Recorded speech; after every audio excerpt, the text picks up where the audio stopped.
My parents laughed when I arrived alone for our annual family reunion. Their smiles froze when they heard the deafening roar above us.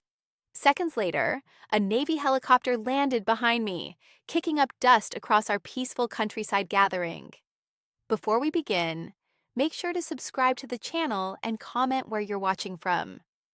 The invitation to my cousin's engagement party arrived on thick embossed paper with gold lettering that caught the morning light as I pulled it from my mailbox. The weight of it in my hands felt like more than just premium stationery. It was the full gravity of Charleston society pressing down on my shoulders.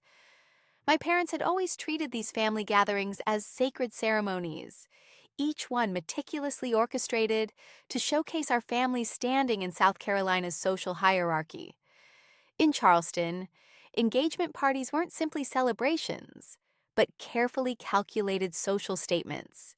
Every element, from the guest list to the seating arrangements, carried layers of meaning that only those steeped in Southern tradition could fully decode. The location, the timing, even the font on the invitation spoke volumes about expectations and allegiances. I traced my finger over my name on the envelope, written in perfect calligraphy, Commander. At least they'd acknowledged my rank, though I knew it was more for their benefit than mine. After 12 years in the Navy, I'd attended countless formal military functions, standing tall in my dress uniform among admirals and diplomats.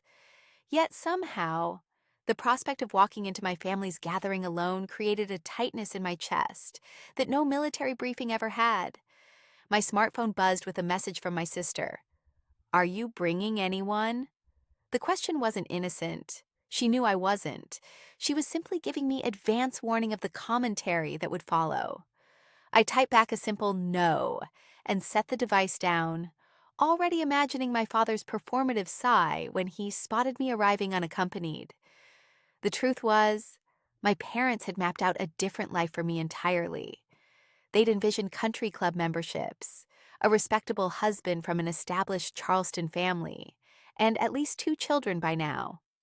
Instead, they got a daughter who chose military service, who moved from base to base, whose closest relationships were with fellow officers who understood the demands of duty. Standing at my kitchen counter, I ran my thumb across the RSVP card, hesitating before checking "will attend." My decision to show up alone wasn't about making a statement. It was simply my reality. Yet I knew that in my parents' eyes, my solitary arrival would be interpreted as further evidence that I had chosen the wrong path. The familiar knot in my stomach tightened as I sealed the response card in its matching envelope. Some battles were worth fighting, and sometimes, simply showing up was its own form of courage. I stepped out of my car in a navy blue dress, smoothing the fabric that had wrinkled slightly during the drive. The Charleston summer air hung heavy around me, dense with the scent of magnolia blossoms and freshly cut grass. My fingers lingered on the door handle for a moment as I gathered my courage. 12 years of military service had prepared me for many challenges, but family gatherings still made my stomach tighten with apprehension. The sprawling family home stood before me, its white columns gleaming in the afternoon sun. Relatives and friends of my cousin milled about the manicured yard, champagne flutes glinting in their hands.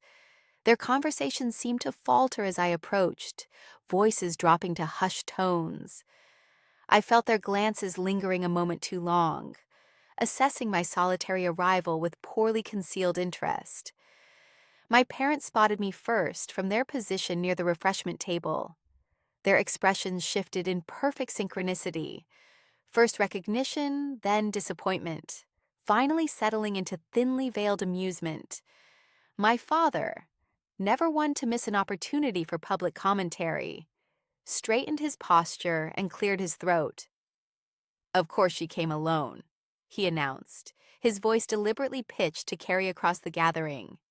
Who would put up with her Navy lifestyle? He gestured toward me with his drink, ice cubes clinking against crystal. Always deployed, always moving. Not exactly wife material, is she? The laughter that followed was sharp and familiar, a social weapon wielded with the precision that only Southern families have truly mastered. My mother's smile remained fixed as she nodded in agreement, her eyes never quite meeting mine. I continued walking forward, my commander's training keeping my spine straight and my expression neutral. The weight of their judgment was an old companion by now, as familiar as my dress uniform. Several aunts exchanged knowing glances, while an uncle patted my father's shoulder in solidarity. Each step across the lawn felt like crossing a battlefield. The perfectly arranged tables, the floral centerpieces, the string lights waiting for dusk. All of it seemed designed to highlight my failure to arrive with a partner. I clutched my small handbag tighter, focusing on the sensation of my fingernails against the leather rather than the whispers that followed in my wake. By the time I reached the edge of the gathering, my cheeks ached from maintaining a polite smile. I had faced enemy fire with less trepidation than I felt approaching my own family's engagement celebration. The afternoon stretched before me, long and treacherous, with no reinforcements in sight. I made my way across the immaculate lawn, the Charleston humidity clinging to my skin as I navigated through clusters of well-dressed guests. Every few steps, conversations would abruptly halt, only to resume in hushed tones once I passed. The weight of their stares felt heavier than any pack I'd carried during training exercises. There she is, the one who's always too busy with Navy duties to attend family functions. I overheard my aunt whisper to my uncle, not bothering to lower her voice enough. Her parents weren't even sure she'd show up today. The rumor had clearly spread like wildfire through the gathering. My parents had apparently been busy before my arrival, setting expectations that I would prioritize my military obligations over family, painting me as the perpetually absent daughter. Each sideways glance and half-hidden smirk confirmed that the narrative had taken root, trailing me like an unwelcome shadow across the perfectly manicured grounds. I reached for a glass of sweet tea at the refreshment table, trying to appear unfazed by the quiet judgment surrounding me. That's when my sister appeared at my side, her expression a mixture of relief and concern. "I'm glad you made it," she said, her voice barely audible above the ambient chatter. She glanced nervously over her shoulder before leaning closer. "I should warn you about the seating arrangement." My stomach tightened as she explained that our parents had deliberately placed me at the farthest table, well removed from the immediate family. "They've put you with second cousins and some of Dad's old colleagues," she whispered. I tried to say something, but you know how they get when anyone questions their decisions. I nodded, appreciating her attempt at solidarity, while recognizing her powerlessness in the situation. The conflict was evident in her eyes, torn between loyalty to our parents and concern for me. She squeezed my arm gently, a small gesture of support, before being called away by our mother. Standing alone again, I straightened my shoulders, a reflexive military posture that had become my instinctive response to discomfort. 12 years of service had taught me to face adversity head-on, but family gatherings operated by different rules than the structured world of naval command. I took a deep breath and moved toward my assigned table, acutely aware that my isolation wasn't accidental, but carefully orchestrated. In the Navy, I commanded respect. Here, under the sultry southern sun, surrounded by my own blood, I was deliberately being kept at arm's length, a reminder that choosing my own path had come with costs I was still paying. The seating chart wasn't subtle. My place card sat at the furthest table from the center of the celebration, wedged between distant relatives who barely remembered my name.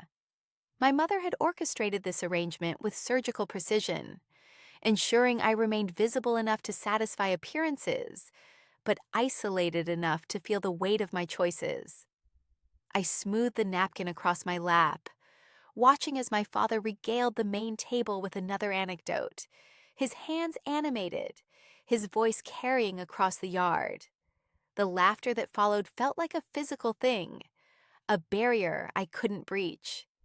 This was the Charleston way. Exclusion wrapped in Southern hospitality, judgment served with sweet tea. You holding up okay? My sister slipped into an empty chair beside me, her eyes darting nervously toward our parents.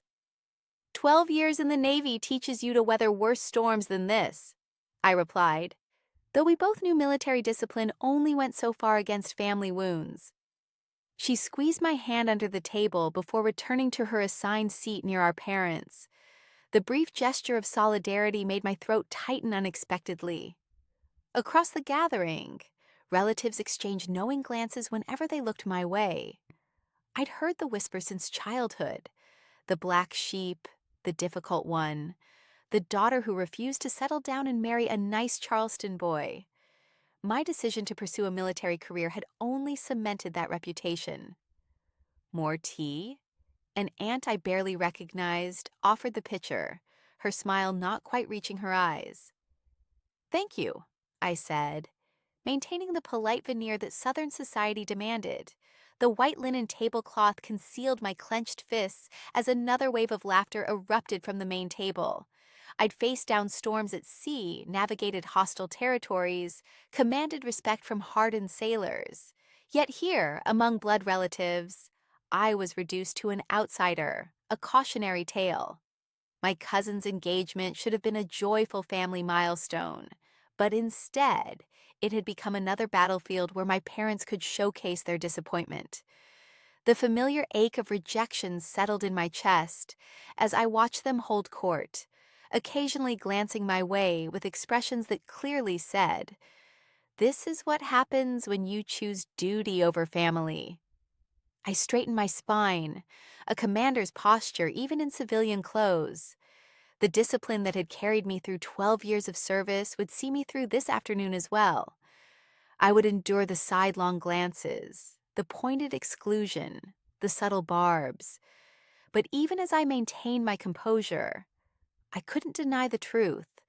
No amount of military training could fully armor a heart against the particular pain of being rejected by those who should love you most. I retreated to a quiet corner of the yard, hoping to blend into the magnolia shadows. The weight of my parents' disapproval had already settled around my shoulders like an unwelcome shawl. Just as I took a steadying breath, I spotted him approaching. Tyler Matthews, captain of our high school debate team and perpetual runner-up to my academic achievements. "Well, look who it is," he said, swirling amber liquid in a crystal tumbler. His eyes traveled from my navy blue dress to my carefully pinned hair, recognition mingling with something else. Surprise, perhaps, or reluctant admiration. "Didn't think you'd actually make something of yourself," Tyler remarked, his tone hovering in that dangerous space between jest and judgment. "Last I heard, you were shipping off to basic training. Now you're what? Some kind of officer?" The comment stung with familiar precision. It was the same dismissive tone my father had perfected, wrapped in a thin veneer of curiosity. I straightened my shoulders, a reflex from years of military posture training. "Commander, actually," I replied, keeping my voice even. 12 years in service now." Tyler's eyebrows rose slightly. "Impressive. Though I always figured you'd end up at some fancy law firm like your dad wanted." I forced a smile that didn't reach my eyes. The Navy gave me more than I could have imagined. Purpose, respect, a family that actually values what I bring to the table. The words slipped out before I could filter them, hanging between us like an unexploded ordnance. Tyler shifted uncomfortably, suddenly very interested in the contents of his glass. "Well, good for you," he finally said, his enthusiasm clearly manufactured. "My cousin joined the Army last year, got stationed somewhere in Germany, I think." The conversation limped along for another excruciating minute before Tyler spotted someone more promising across the lawn. "Should probably make the rounds," he muttered, already half turned away. "Good catching up." As he retreated, I exhaled slowly, feeling the familiar ache of not belonging. Even here, in my hometown, among people who had known me my entire life, I remained a curiosity, someone who had veered off the prescribed Charleston path of marriage, children, and junior league memberships. I glanced toward the main table where my parents sat, laughing with my aunt and uncle as if they hadn't just relegated their daughter to social Siberia. The knot in my stomach tightened. I was a Navy commander who had led missions in international waters. Yet here, I was still just the disappointing daughter who couldn't, or wouldn't, conform. The weight of judgment was beginning to feel suffocating when Thomas Reed, my cousin's fiancé, approached our table with purposeful strides. Unlike the others who had either ignored or dismissed me, his face lit up with genuine recognition. The newly commissioned Coast Guard officer pulled out a chair directly across from me, completely disregarding the carefully arranged seating plan. "Commander, I was hoping to run into you," Thomas said, extending his hand with enthusiasm. His uniform was crisp, his posture impeccable, a reflection of his recent training. "I've been telling everyone about your work coordinating that rescue operation off the Carolina coast." Several heads turned our way, curiosity replacing the earlier dismissal in their expressions. The young officer leaned forward, his voice carrying just enough to draw in those seated nearby. "3 civilian vessels caught in that unexpected storm system," he continued, gesturing with his hands. "The way your team handled the extraction under those conditions was textbook perfect." I smiled, grateful for his genuine interest. "We had excellent support from the Coast Guard that day." Thomas shook his head. "Don't be modest. That commendation wasn't handed out for nothing." My mother shifted uncomfortably in her seat, while my father suddenly became very interested in his drink. The relatives who had been so quick to laugh at my solitary arrival now listened with unexpected attention. "The Admiral himself signed off on it," Thomas added, addressing the table at large. "Said it was one of the cleanest multi-vessel rescues he'd seen in 20 years. A distant aunt leaned forward. "We had no idea," she said, glancing between me and my parents with newfound curiosity. The spotlight that had earlier exposed my solitude now illuminated something entirely different. For the first time that day, I felt seen, not as the family disappointment, but as the officer I had become. The sensation was unfamiliar, yet deeply affirming. Thomas continued sharing details of the operation, his admiration evident in every word. As a fellow service member, he understood the significance of what my team had accomplished, something my family had never bothered to comprehend. I caught my sister's eye across the table. She offered a small, supportive smile, though I could see the conflict in her expression. She was proud of me, yet bound by the invisible ties of family loyalty. For those few minutes, as conversation flowed around my professional achievements rather than my personal choices, I allowed myself to enjoy the shift in energy. The respect in Thomas's voice created a temporary shield against the judgment that had followed me since my arrival. It wouldn't last, of course, but for that brief moment, I felt the warm glow of recognition wash over me, a welcome respite from the chill of family disapproval. The moment of recognition was fleeting. My parents exchanged a look across the table, and I recognized the silent communication that had preceded countless public humiliations throughout my childhood. My mother cleared her throat, her diamond bracelet catching the afternoon sun as she adjusted her posture. "A commendation is just paperwork," she scoffed, her voice cutting through the crowd's murmurs with practiced precision. "Anyone can get one of those if they know the right people." My father nodded emphatically, adding, "It's all politics in the military anyway. Who you know, not what you do." The words hung heavy in the Charleston air, mingling with the scent of magnolias and expensive perfume. I felt the Coast Guard officer's enthusiasm deflate beside me, his shoulders tensing slightly as he registered the deliberate undermining. Several relatives shifted uncomfortably in their seats, while others nodded along with my parents' assessment, eager to align themselves with the established family hierarchy. I took a slow sip of water, 12 years of military discipline preventing me from responding. The cool liquid contrasted with the heat rising in my cheeks. This was their territory. This manicured lawn, these monogram napkins, this carefully orchestrated social gathering where appearances mattered more than achievements. I heard the Navy's been cutting back on personnel, my aunt chimed in, clearly sensing an opportunity to join the conversation. Probably why they're handing out commendations like candy these days. My sister caught my eye from across the table, her expression apologetic. She opened her mouth slightly as if to speak, then closed it again, trapped in her own loyalty dilemma.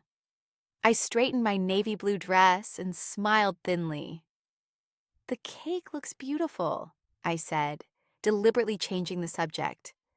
"The bride must be thrilled." The tension at the table remained palpable as conversation awkwardly shifted. My mother's lips pressed into a tight line, disappointed I hadn't taken the bait. My father turned his attention to a nearby relative, launching into a story about his golf game. Still, I bit my tongue, refusing to defend myself in front of relatives who had already made up their minds about who I was.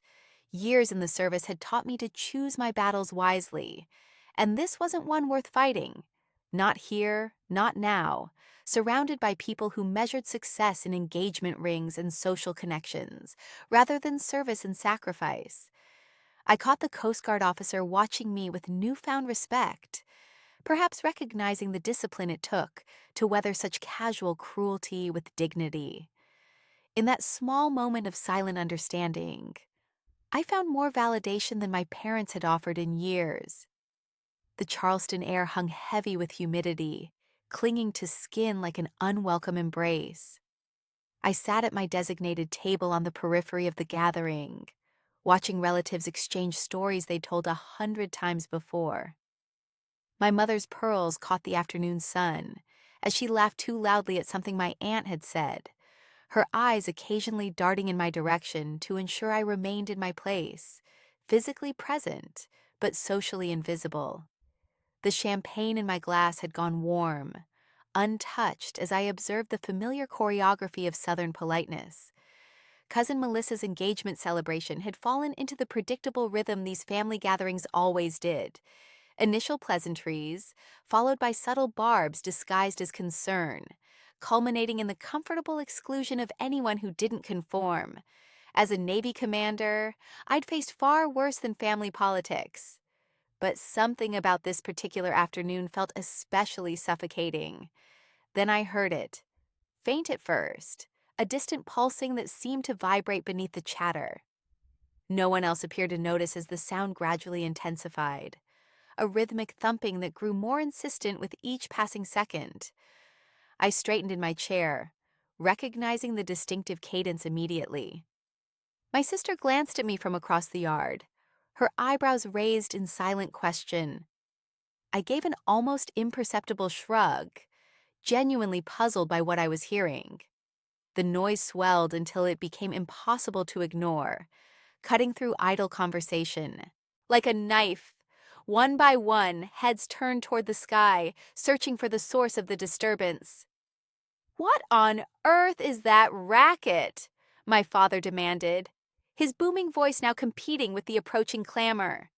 His complaint was swallowed by the unmistakable thump-thump-thump of helicopter blades slicing through air. The conversation died abruptly. Wine glasses froze midway to lips. Even my mother's carefully cultivated social smile faltered as the sound became deafening. The cousin's fiancé, recognizing the sound from his Coast Guard training, stood up and shaded his eyes, looking toward the open field behind the house. "That's a military helicopter," he announced, his voice tinged with excitement. The rhythmic pounding drowned out everything, the string quartet, the polite laughter, even my father's attempts to regain control of his gathering. Napkins fluttered across tables like startled birds as the downdraft intensified. For the first time that day, I wasn't the focus of whispered judgment or pointed exclusion. Every eye had turned skyward, watching as the source of the commotion finally came into view, hovering above the manicured lawn where, moments before, only judgment had hung in the air. The unmistakable thrum of rotor blades cut through the genteel southern atmosphere, drawing every eye skyward. A Navy Seahawk helicopter materialized above the open field behind my cousin's engagement celebration, its imposing silhouette blocking the Charleston sun. The military aircraft hovered momentarily, as if announcing its presence to the stunned gathering below. "Good Lord, what is that?" someone gasped, as the powerful downdraft created a small tempest across the manicured lawn. The wind intensified as the helicopter descended lower, transforming the carefully arranged party into chaos. Women clutched their summer dresses while men held onto their drinks. Aunt Margaret's elaborate hat took flight, sailing across the yard like a wayward frisbee. The pristine white tablecloths billowed and snapped, sending napkins and decorative flowers into a frenzied dance. Several guests scrambled toward the house, shielding their faces from the swirling dust and debris. Unlike everyone else, I remained motionless. While relatives ducked and covered, I stood perfectly still, my navy blue dress fluttering against my legs. A strange calm washed over me as I watched the Seahawks' controlled descent. The familiar aircraft, one I'd flown in countless times during my 12 years of service, felt like an old friend arriving at exactly the right moment. My father's expression shifted from annoyance to confusion as he squinted upward, one hand shielding his eyes, the other gripping my mother's arm. She appeared equally perplexed, her carefully styled hair now completely disheveled by the helicopter's powerful downdraft. The Coast Guard officer, my cousin's fiancé, was the first to recognize the significance. He shot me a questioning glance, his eyes widening with realization. I gave him the slightest nod, though truthfully I hadn't expected this. Not here, not now. As the Seahawk touched down with precision on the field's edge, a peculiar understanding settled over me. This wasn't some random military exercise or coincidence. The helicopter had come for me, though I couldn't fathom why or how. My scheduled return to base wasn't until tomorrow, and I certainly hadn't arranged for such a dramatic pickup. The whirring blades slowed gradually, their deafening roar diminishing to a rhythmic chop. In that suspended moment between chaos and clarity, I felt a shift in the atmosphere that went beyond the helicopter's physical presence. For the first time since arriving at this gathering, I wasn't the family disappointment or the lonely commander without a partner. I was someone whose world had literally just descended from the sky, demanding acknowledgement. The Seahawk descended with the precision that only years of military training could achieve, its massive shadow sweeping across the manicured lawn. The thunderous roar of the rotors drowned out all conversation, transforming the once lively engagement party into a tableau of frozen figures and startled expressions. Wine glasses trembled in hands, and carefully styled hair whipped wildly as the downdraft created miniature cyclones of napkins and flower petals. I stood motionless amid the chaos, feeling oddly calm as the helicopter settled onto the open field behind my aunt and uncle's Charleston home.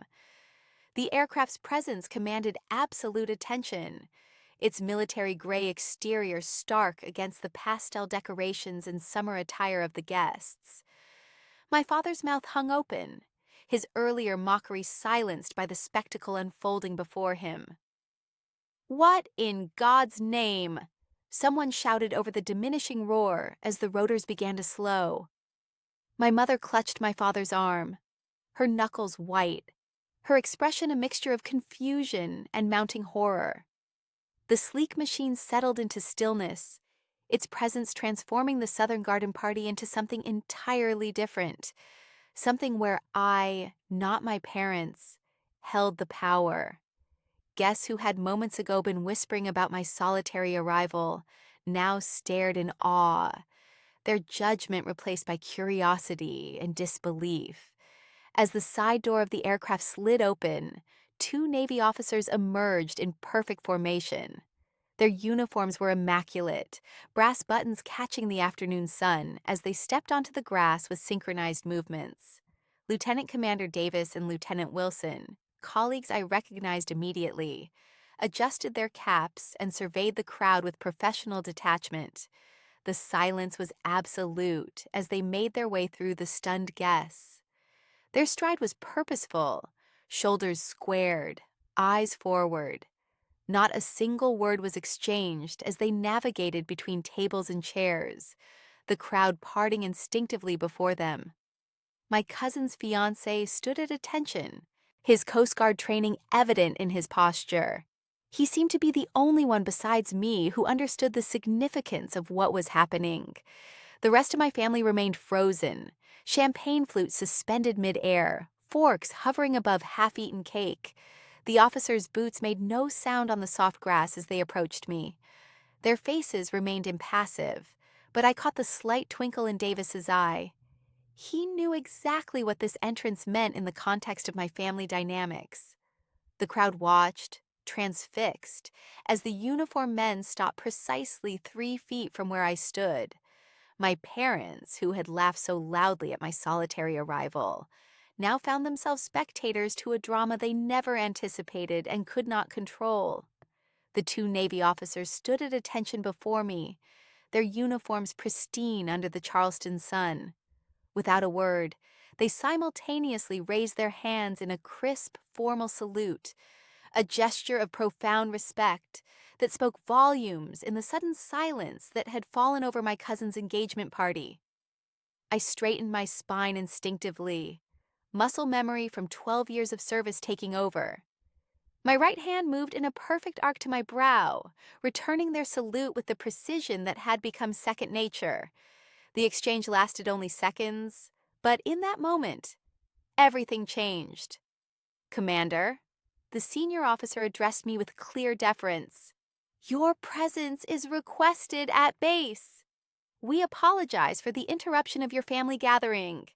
The weight of every gaze pressed against my skin. Relatives who had minutes ago been whispering about my solitary arrival now stared in stunned silence. My cousin's fiancé, the newly commissioned Coast Guard officer, stood a little straighter, a smile of understanding crossing his face.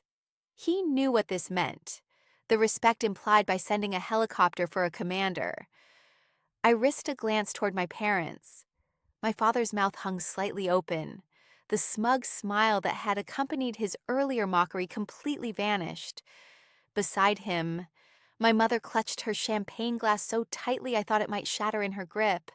Their faces had drained of color, the shock of seeing their disappointing daughter honored so publicly rendering them speechless. My sister caught my eye from across the yard, her expression a complex mixture of pride and apology.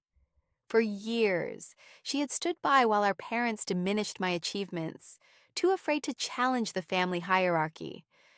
Now, a small smile played at the corners of her lips as she witnessed this unexpected validation. "I'll be ready momentarily," I replied to the officers, my voice steady despite the thundering of my heart. The old high school acquaintance who had approached me earlier now gaped openly, reassessing everything he thought he knew about the woman he had so casually dismissed. Around him, aunts and uncles exchanged glances, their previous judgment transforming into something that looked remarkably like respect. The formal military salute, a simple gesture of honor between service members, had accomplished what years of my achievements never could. It had made my family see me, not as the black sheep who had chosen duty over tradition, but as someone worthy of respect. As I prepared to follow the officers to the waiting helicopter, I felt something shift inside me. The approval I had sought for so long suddenly seemed less important than the recognition I had earned through my own merit. For the first time in that suffocating family gathering, I could finally breathe. A ripple of whispers spread through the crowd like wildfire. The formal salute, a gesture of profound respect in military circles, was not lost on the gathering. Relatives who had minutes earlier chuckled at my solitary arrival now stood slack-jawed, their champagne flutes frozen midway to their lips. "Is she important?" I overheard Aunt Margaret murmur to her husband. "They sent a helicopter for her."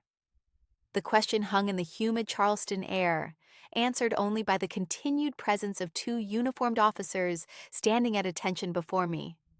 I maintained my composure, years of Navy discipline serving me well under the weight of suddenly reverent stares. My cousin's fiancé stepped forward, his Coast Guard training evident in his posture. "Commander," he said, loud enough for nearby guests to hear, "I had no idea they'd send a Seahawk for you." His genuine admiration cut through the awkwardness, giving others permission to approach. Uncle Robert, who had earlier avoided eye contact, now nodded respectfully in my direction. Three of my mother's bridge club friends huddled together, their expressions shifting from judgment to curiosity. Even my old high school acquaintance raised his glass in a silent toast from across the yard. "I always knew she'd make something of herself," claimed a distant relative who had, not 30 minutes ago, asked if I was still playing soldier. The hypocrisy might have angered me once, but now it merely amused me. Children broke away from their parents, drawn to the impressive military aircraft sitting in the field. Their excitement was palpable, their questions rapid fire. "Is that your helicopter?" a young cousin asked, eyes wide with wonder. "It's the Navy's helicopter," I corrected gently. "But yes, it's here for me." For the first time since arriving at the engagement party, I felt the weight of judgment lift from my shoulders. The smartphone cameras now pointed my way captured something different than they had intended. Not the lonely spinster my parents had advertised, but a respected officer whose presence commanded attention. I caught my sister's eye across the crowd. She gave me a subtle thumbs up, her smile genuine though her position remained complicated. The small gesture meant more than all the newfound admiration combined. Standing taller, I squared my shoulders and prepared for what would come next. The officers waited patiently, their presence a shield against the years of dismissal I had endured. Whatever happened in the next moments, whether my parents would double down on their disapproval or retreat in embarrassment, I was no longer standing alone. The tide had turned, and for once the current was flowing in my direction. My parents stood frozen in place, their expressions transforming in real time as the Navy officers addressed me with formal respect. My father's face, which had been confidently dismissive just moments earlier, now contorted with confusion. His mouth hung slightly open, the half-formed joke dying on his lips as he struggled to process what was happening. "Commander," the senior officer said clearly, his voice carrying across the suddenly silent gathering. "Your presence is requested at base for an urgent consultation." Mother's fingers tightened around her champagne glass, her knuckles whitening as the reality of the situation sank in. The woman who had spent years dismissing my career choices now watched as those choices commanded respect in the most public way possible. Her carefully applied makeup couldn't hide the flush creeping up her neck, a physical manifestation of her discomfort. I caught my sister's eye across the yard. She was fighting to suppress a smile, her eyes wide with a mixture of shock and delight. For once, she didn't look away when our parents might notice her solidarity with me. "I understand, Lieutenant," I replied, maintaining the professional demeanor 12 years of service had instilled in me. "I'll need just a moment." The Charleston heat seemed to intensify as I turned back toward my parents. They stood rooted in place, their social graces momentarily abandoned. Father's hand trembled slightly as he reached for his wife's arm, seeking stability in a moment when their carefully constructed narrative was crumbling. "I need to go," I said simply. Mother blinked rapidly, her southern composure struggling to reassert itself. In the middle of your cousin's engagement party? She managed, her voice unnaturally high. Duty calls, I replied, the words carrying more weight than I'd intended. Around us, relatives and friends who had laughed at my father's jokes just minutes before now stood in awkward silence, their allegiances visibly shifting. The couple who had spent decades building their social standing in Charleston society suddenly appeared diminished, their authority undermined by the military precision of the moment. As I turned to follow the officers, I caught a final glimpse of my parents. They stood together, yet somehow isolated, their expressions a complex mixture of embarrassment, shock, and something that might have been the first flicker of recognition, not of the daughter they wanted, but of the woman I had become. The control they had wielded so effortlessly throughout my life had slipped through their fingers in the span of minutes, leaving them stranded in a sea of whispers and reassessing glances from the very people whose approval they had always sought. The helicopter lifted off with a thunderous roar, carrying me away from the stunned faces of my relatives. Inside the Seahawk, I gripped the seat as Charleston grew smaller beneath us. The Coast Guard officer had arranged this pickup with my Navy colleague, ostensibly for an urgent base consultation, but we both knew the dramatic timing was intentional. Commander, your family seemed surprised, one of the officers shouted over the engine noise, a hint of amusement in his eyes. I nodded, unable to suppress a smile. For 12 years, I had sought validation through service rather than conformity. Now, that choice had manifested in the most public way possible. The base visit was brief but necessary. Paperwork that genuinely required my signature, though it could have waited until Monday.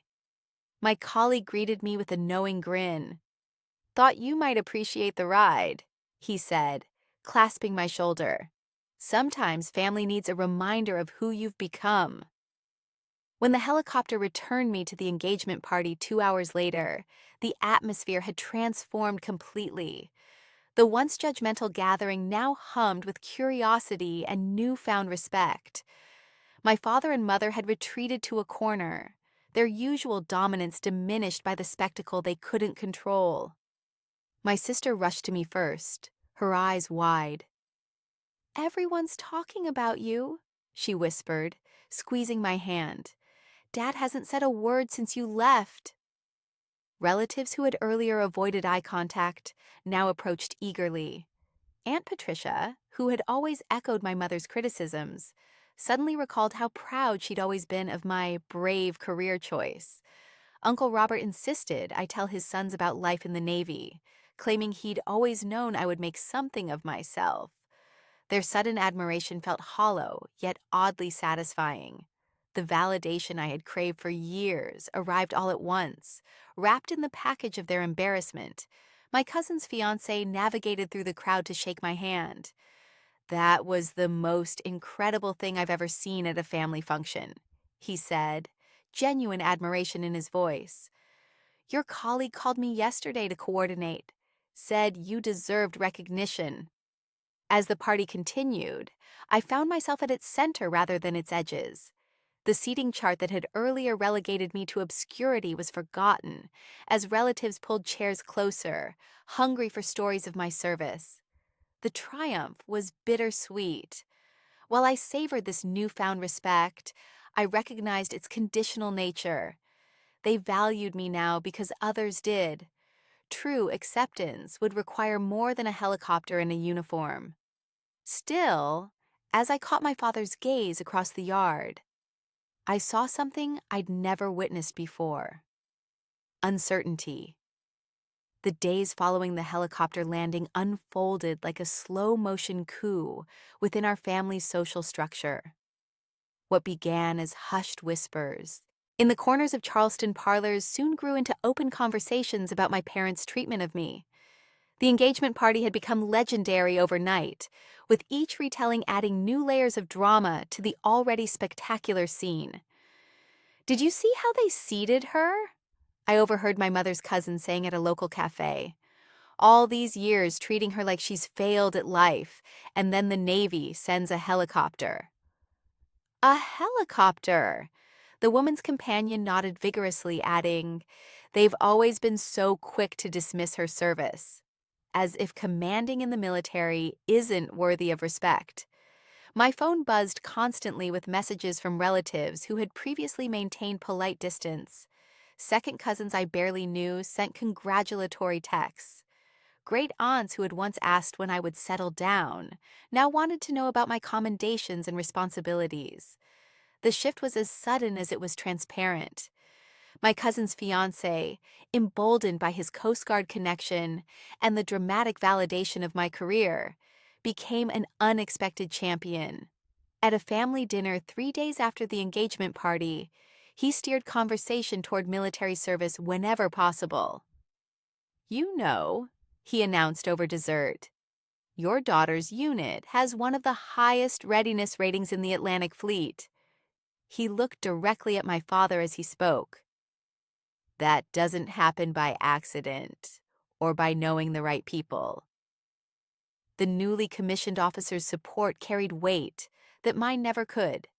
As an outsider marrying in, he possessed a unique freedom to challenge the established order without fear of permanent consequences. Each time he mentioned my achievements, my parents grew more silent, their usual dismissals notably absent. Even my sister found her voice, though cautiously. "I've always thought what you do is important," she told me during a quiet moment on her porch, the Charleston humidity making her iced tea sweat against the glass. "I just never knew how to say it when they were being so them." The family hierarchy, once as rigid and immovable as the oak trees lining Charleston's historic streets, had begun to shift. Relatives who once deferred to my parents' opinions now looked to me with newfound respect. Invitations arrived for lunches, dinners, and social gatherings, where I had previously been an afterthought. My parents, meanwhile, retreated into a defensive silence. Their social currency, the ability to shape family narratives, had been devalued overnight. The helicopter had not just disrupted their garden party, it had upended the careful balance of power they had maintained for decades. In the days following the helicopter incident, my sister Emma and I found ourselves walking a delicate tightrope. We sat at a corner table in a small cafe downtown, far enough from our parents' social circles to speak freely. The afternoon sun filtered through the windows, casting warm patterns across our untouched coffee cups. "I've never seen them so rattled," Emma whispered, leaning forward. "Dad hasn't stopped complaining about the military showboating since it happened?" I nodded, recognizing the familiar criticism. My sister's support had always been there, but now it emerged more visibly. A text message checking in, a quick call between her errands, small gestures that carried significant weight. "I wish I could stand up to them the way you do," she confessed, her fingers nervously tracing the rim of her cup. "But every time I try, I just freeze. It's like I'm still that little girl desperate for their approval." Emma's struggle was written across her face. As the daughter who had stayed, who had followed the path our parents laid out, she existed in a complicated space, proud of my accomplishments, yet unable to champion them openly without risking her own standing in the family. "You know what Mom said yesterday?" she continued, her voice barely audible. "She asked if I thought you'd planned the whole helicopter thing as some kind of revenge." She shook her head. "I told her that wasn't who you are, but she just changed the subject. Our relationship had always been complicated by our different choices. Now, as we sat across from each other, something shifted. The shared experience of the engagement party had created a new understanding between us." "I admire you," Emma said suddenly, meeting my eyes. "I always have. The way you just decided what you wanted and went for it. I've never had that kind of courage." Her admission hung in the air between us. I reached across the table and squeezed her hand, words unnecessary in that moment of connection. Our bond deepened in these small ways, shared glances across crowded rooms, brief texts that said more than our spoken conversations, lingering hugs that communicated what words couldn't. Yet as we grew closer, the distance between us and our parents only widened. The helicopter landing had drawn a line in the sand that none of us knew how to cross. "They'll come around," Emma said as we prepared to leave, though her tone lacked conviction. I smiled, but said nothing. We both knew the engagement party had changed something fundamental in our family dynamic, something that might never be repaired. 2 weeks after returning to base, my smartphone lit up with a call from Lieutenant Commander Marcus Reeves, a colleague I'd worked with on several deployments. His voice carried a hint of mischief as he asked how the engagement party had gone. "You knew exactly how it went," I said, unable to suppress a smile. "You planned the whole thing." Marcus laughed, confirming what I had suspected. The helicopter hadn't been a coincidence or even a necessary military transport. He had coordinated with our commanding officer to arrange the dramatic pickup, timing it perfectly to coincide with the height of the engagement celebration. "Your stories about family gatherings were getting more depressing each year," he explained. "I figured it was time someone showed them who you really are." I sat on the edge of my bunk, phone pressed to my ear, as he detailed the planning that had gone into the gesture. He'd spoken with my cousin's fiancé beforehand, getting the exact coordinates of the property and timing details for the party. The young Coast Guard officer had been enthusiastic about the plan, eager to witness what he called a moment of reckoning. "You could have warned me," I said, though there was no real reproach in my voice. "And ruin the surprise?" "Never." His tone grew more serious. "Look, everyone at the base knows what you've accomplished. The missions you've led, the people you've saved. Your family needed to see that too." The weight of his words settled over me. In 12 years of service, I'd built a different kind of family, one that recognized value beyond Charleston's social conventions and traditional expectations. "Was it worth the fuel expenditure?" I asked, half joking. "Are you kidding?" The training exercise was already scheduled. We just adjusted the flight path. He paused. "Besides, the look on your father's face when those officers saluted you, that was priceless." I laughed despite myself, picturing my parents' expressions as their carefully constructed narrative crumbled before the entire family. For years, they had dismissed my career as a poor substitute for marriage and children. In one thunderous moment, my colleague had forced them to confront the respect my service commanded. "Thank you," I said simply. "That's what shipmates do," he replied. "We show up when it matters." After ending the call, I stared out my window at the base beyond. Marcus's gesture had been theatrical, even excessive, but it had shifted something fundamental in my relationship with my family. For the first time, they had been forced to see me through others' eyes, not as their disappointment, but as someone worthy of honor. Months later, I returned to Charleston for my cousin's wedding, a far cry from the engagement party that had become something of a family legend.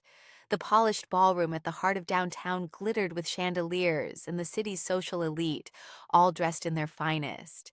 As I entered in my dress blues, I noticed the shift immediately. Eyes turned toward me with respect rather than judgment. My sister found me at the cocktail hour, squeezing my hand. "Everything's different now," she whispered. "You should hear how people talk about you." The warmth in her voice was genuine, though I could see the conflict in her eyes, pride in me battling with loyalty to our parents. The ballroom itself was a testament to Southern opulence, with white roses cascading from crystal vases and champagne flowing freely. Unlike the engagement party, where I'd been relegated to the fringes, my place card sat prominently at a table near the wedding party. My cousin's new husband, now officially a Coast Guard officer, had insisted on it.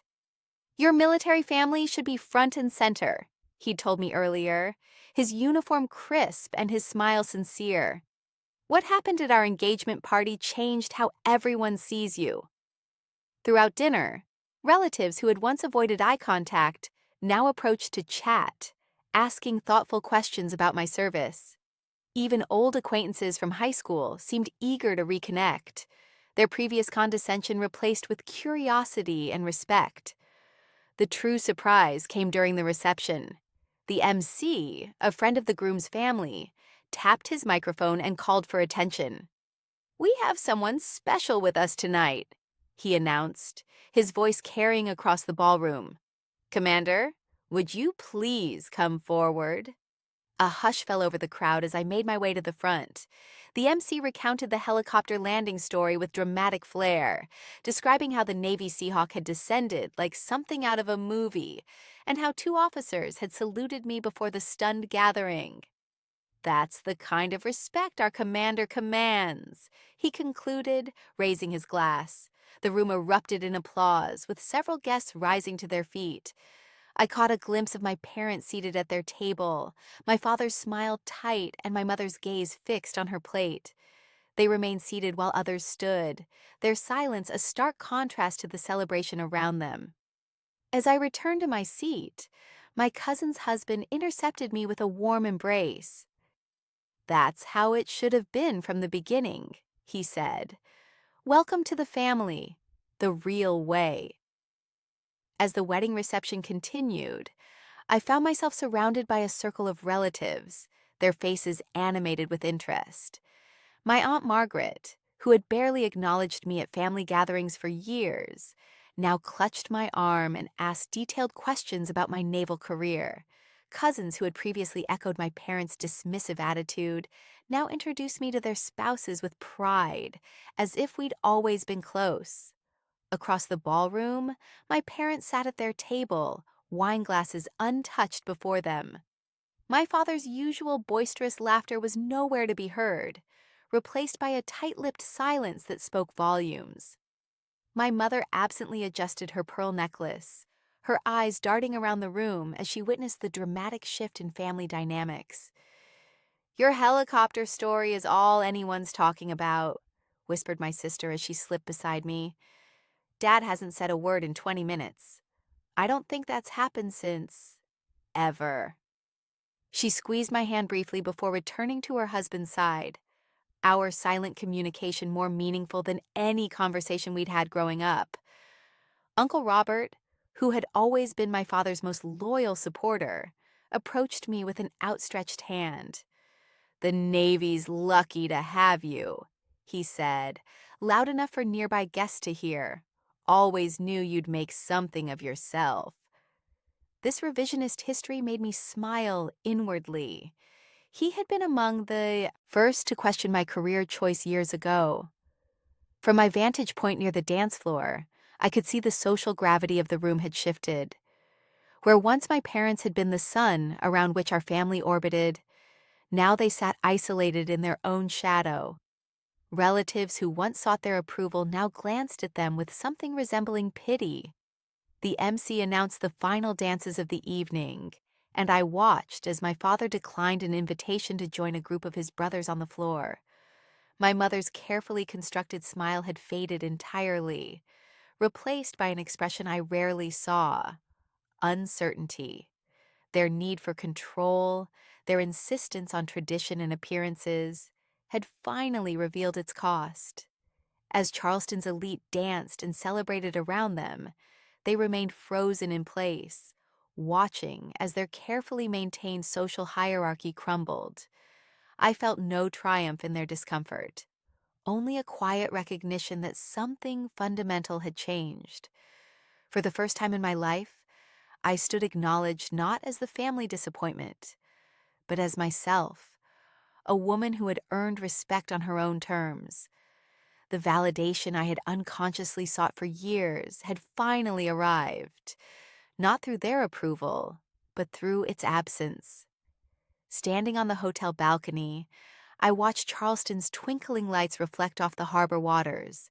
The wedding reception continued below, But I needed this moment alone to process everything that had happened since that fateful engagement party.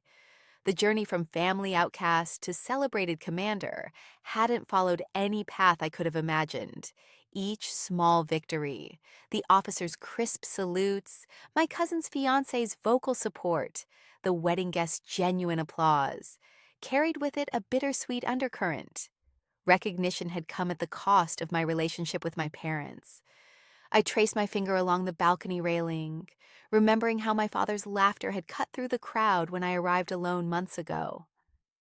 Now, that same man sat silent at a corner table, his influence diminished in the very social circles he'd once dominated. My mother, usually quick with commentary about my life choices, had barely spoken during the entire reception. My sister joined me on the balcony, champagne flutes in hand. "You deserve this," she said, passing me a glass. The tentative support in her eyes had grown stronger since the helicopter incident. Though still caught between loyalties, she no longer hid her admiration. "I wish they could see you the way everyone else does now." We clinked glasses gently, both knowing some fractures might never fully mend. 12 years of Navy service had taught me about sacrifice. I just never expected family bonds would be among the casualties. My phone vibrated with a message from my Navy colleague. "Mission accomplished, Commander?" The question made me smile. His dramatic gesture with the Seahawk had changed everything, forcing my relatives to see me through fresh eyes. Below us, the wedding guests were departing, some glancing up and waving when they spotted me. The same aunts and uncles who had once whispered about my failure now boasted about their Navy commander niece. The validation felt good, but also hollow in some ways. Why had it taken such spectacle to earn their respect? As the Charleston skyline glittered before me, I realized I had finally stopped seeking my parents' approval. The military had given me structure, purpose, and a chosen family who valued me for exactly who I was. The helicopter hadn't just changed how others saw me, it had transformed how I saw myself. I took a deep breath of the salt-tinged air. The wound of familial rejection would always be there, a dull ache beneath my commendations and achievements. But standing tall in the southern night, I knew with absolute certainty that I was enough. Commander, daughter, sister, and finally, unapologetically myself.